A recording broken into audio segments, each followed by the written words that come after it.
কষ্ট মানুষকে শক্ত করে তোলে।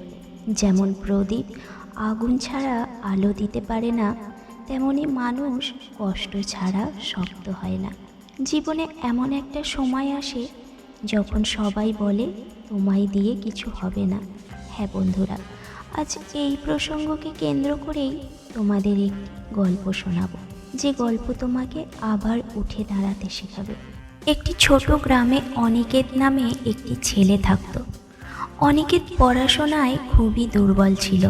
পরীক্ষায় বারবার সে ফেল করত। এই জন্য বন্ধুরা তাকে নিয়ে অনেক হাসাহাসি করত, আর আত্মীয়রা বলতো ওকে দিয়ে আর পড়াশোনা হবে না। প্রতিদিন এই কথাগুলো অনিকেতের মনে খুব আঘাত করত। সে ভাবত, আমি কি সত্যিই কিছুই পারবো না? একদিন খুব হতাশ হয়ে অনিকেত তার শিক্ষকের কাছে গেল। সে বলল, স্যার, আমি অনেক চেষ্টা করি, কিন্তু আমি পারি না। আমার মনে হয় আমি ব্যর্থ। শিক্ষক কিছু না বলে একটা মাটির প্রদীপ হাতে নিলেন। তারপর শান্তভাবে অনিকেতকে বললেন, এই প্রদীপটা কি জানো কিভাবে তৈরি হয়েছে? কাদা, জল আর আগুনের মধ্যে দিয়েই এঁকে যেতে হয়।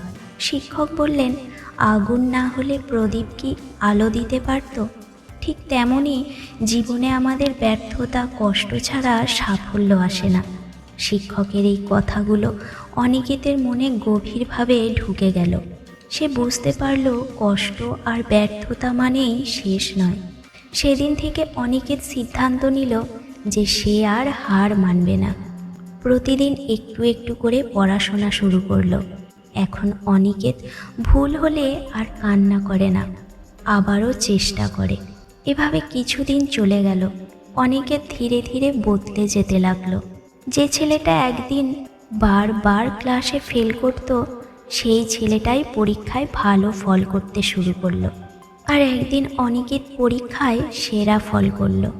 আজ সে সফল আইপিএস অনিকেত ব্যানার্জি।